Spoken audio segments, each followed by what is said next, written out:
Kita akan berangkat dan mencari fakta di Jepara.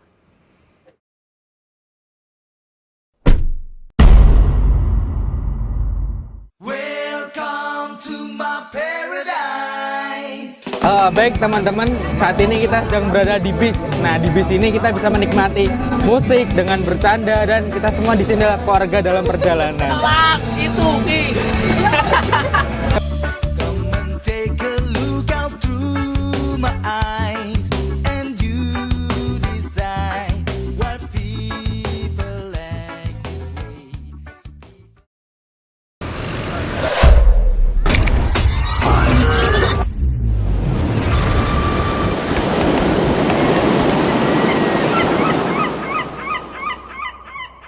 Ujung Batu. Nama ini mungkin terdengar sederhana, tapi bagi masyarakat pesisir di Kabupaten Jepara, ia adalah seluruh semesta kehidupan. Laut tak hanya menghasilkan ikan, ia melahirkan kebersamaan, keyakinan, dan harapan.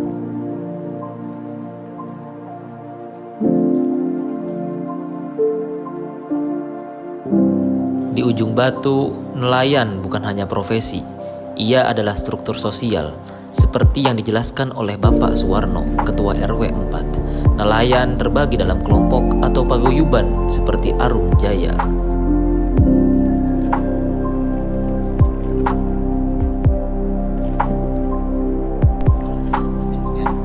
Paguyuban menjadi ruang diskusi, koordinasi keberangkatan, dan solusi atas masalah sehari-hari.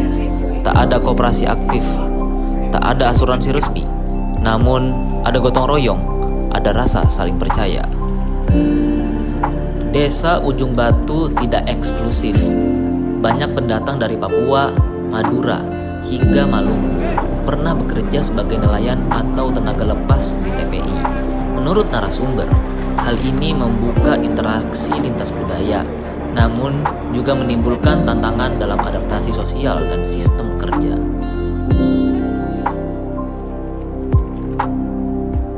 Dalam satu kapal, awak bisa berasal dari RT berbeda, bahkan dari desa berbeda.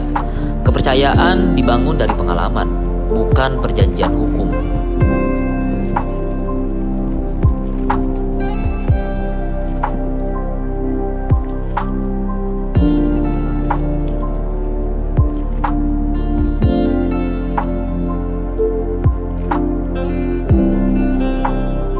Pak Sumiarso, seorang nelayan aktif, menyebut bahwa hasil tangkapan bisa sangat besar di musim ikan. Satu kapal kadang bisa membawa pulang hingga 100 juta dalam semalam, ujarnya.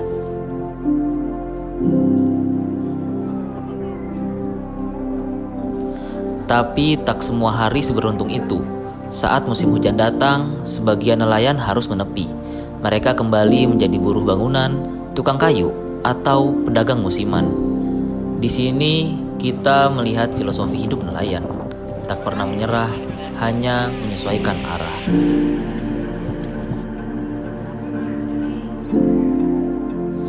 Di balik nelayan laki-laki, ada kekuatan perempuan pesisir. Ibu-ibu seperti Bu Sunaikah bekerja di tempat pelelangan ikan, membeli dan menjual hasil tangkapan, mengelola uang rumah tangga, hingga berdagang di luar desa.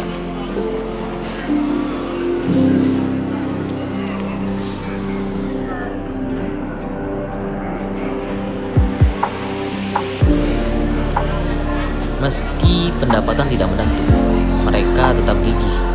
Dalam sistem ekonomi informal ini, solidaritas sesama perempuan menjadi sumber kekuatan.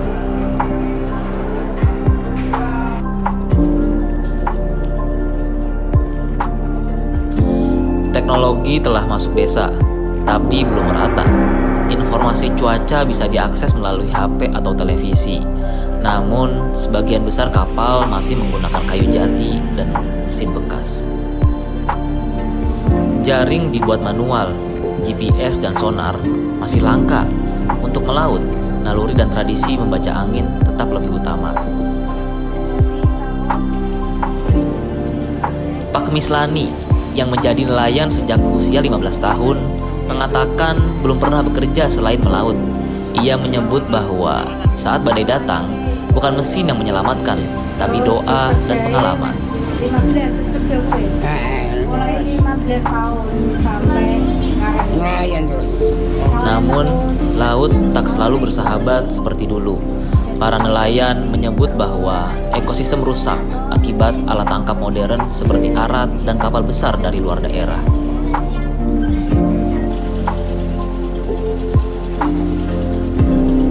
Pak Suparno menjelaskan bahwa jaring tarik kapal besar merusak dasar laut dan menghancurkan tongkolan, wilayah tempat ikan bertelur dan berkembang. Ini bukan sekedar kehilangan ikan, tapi kehilangan sumber kehidupan. Kalau terus begini, anak cucu kita tak bisa lagi melaut, keluh salah satu nelayan. Masyarakat tetap menjaga warisan spiritual. Tiap tahun mereka menggelar ritual Kabumi dan ziarah ke makam Mbah Ronggo Mulyo, tokoh sepuh yang diyakini sebagai pelindung desa. Di sini ya Mbah Kiai Ronggo Mulyo. Ada bancakan, pengajian, pertunjukan wayang. Semangatnya mirip sedekah laut, seperti di daerah pesisir lainnya di Jawa.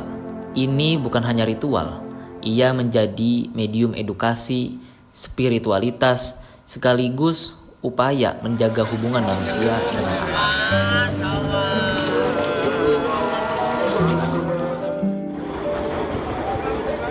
Dari pagi hingga malam, suara mesin kapal, deru ombak, dan lelang ikan menjadi nyanyian khas di desa ini. Namun di balik itu, ada perjuangan panjang, adaptasi tak henti, dan semangat hidup yang membentuk identitas masyarakatnya.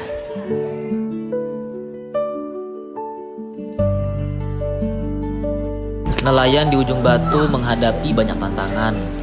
Solar langka, pasar tidak stabil, akses ke bantuan minim, belum ada koperasi aktif yang benar-benar mendampingi.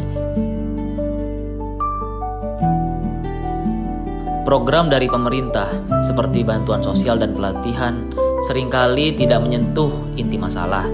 Nelayan butuh sistem yang mendukung, bukan hanya subsidi temporer.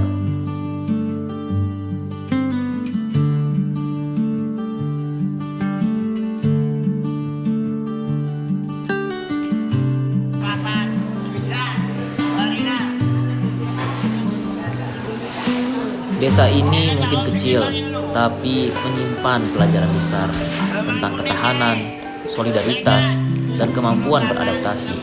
Dari laut mereka hidup, dari laut pula mereka belajar.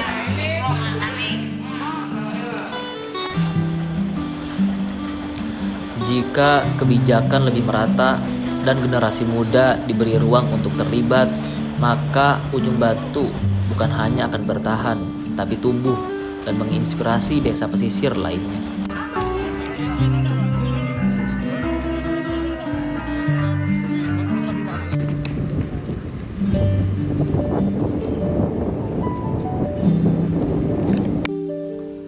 Dalam setiap gelombang, ada semangat yang tak pernah padam, karena bagi mereka, laut bukan akhir, tapi awal dari segalanya.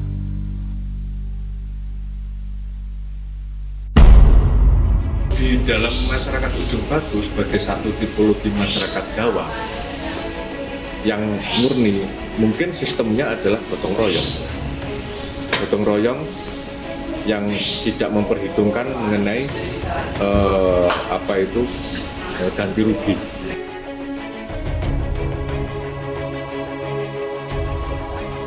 Nah, secara ekonomi, bidang ekonomi ini adalah syarat kes tadi siang. Dari siang mereka seharian naik berlabuh ya. Tapi ternyata hasil tangkapan itu kan seperti orang berjualan es teh di pinggir jalan kan. Kadang melakukan berbeda. Ya, maka kita buka mata kita, ya, kita buka telinga kita untuk mencatat, untuk menerima informasi. Ya. Dan untuk menerima informasi bagaimana? Ya dengan cara bertanya atau mungkin orang yang pintar. Semakin banyak kita bisa mendata hal itu, ya apapun tema yang Anda dapat itu nanti akan kita bisa diminta untuk menyusun ya. Perkenalkan, nama saya Iko, perwakilan dari kelompok 1. Perkenalkan, nama saya Fauzan Ijanarko, saya dari kelompok 2. Saya Kevin dari kelompok 3. Saya Bildan Novian, saya kelompok 4. Saya Kira Madunoren dengan angkatan 2022 ilmu sejarah. Saya perwakilan dari kelompok 5. Perkenalkan, aku Adelia Putri Arya Nugroho dari kelompok 6. Salah satu hal yang menarik adalah ikan yang biasa kita makan di rumah ternyata diperoleh dengan cara yang tidak mudah.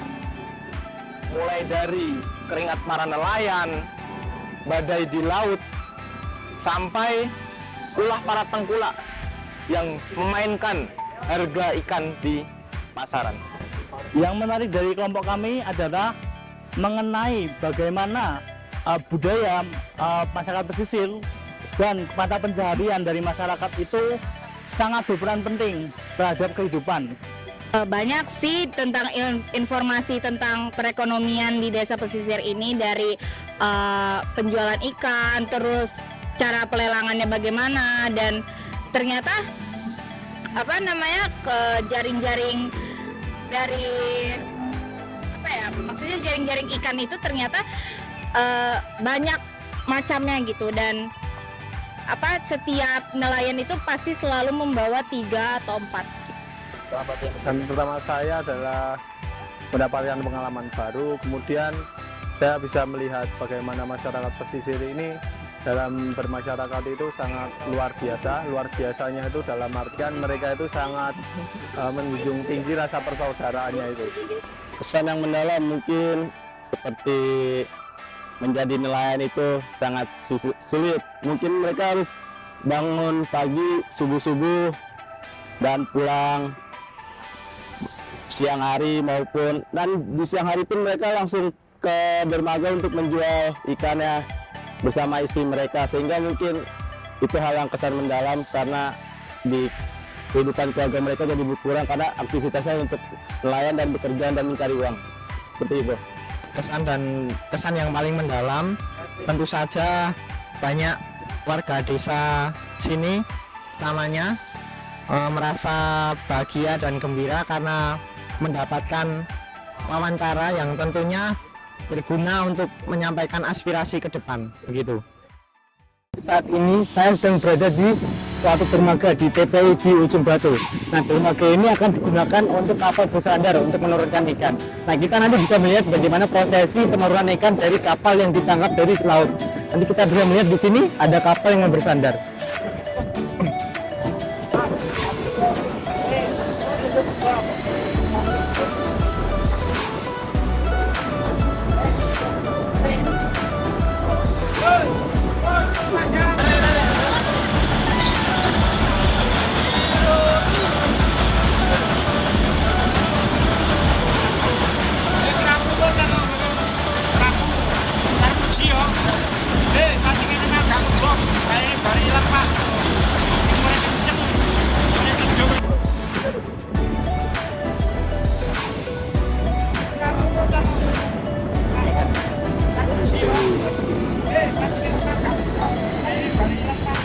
Itu dia lang Pak. Awas cek talinya cek. Bang ada yang tahu. Safety.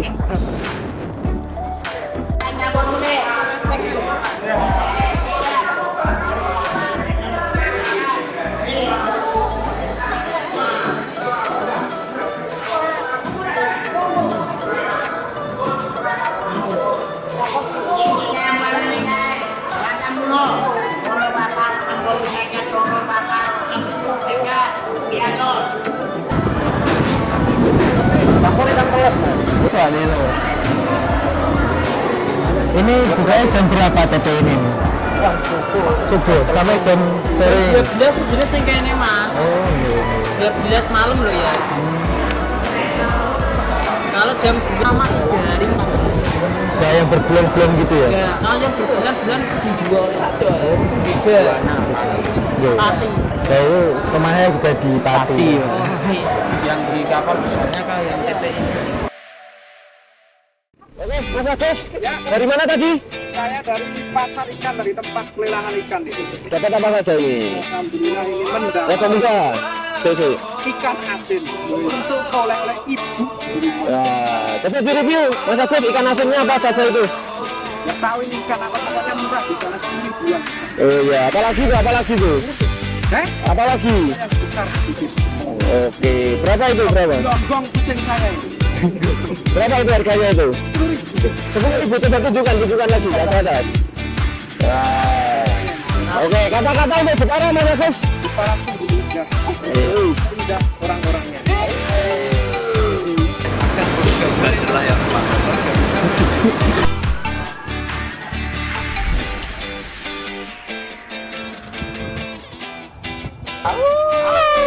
Nah ini nih anak-anaknya nih. Kita berlanjut ke agenda berikutnya yaitu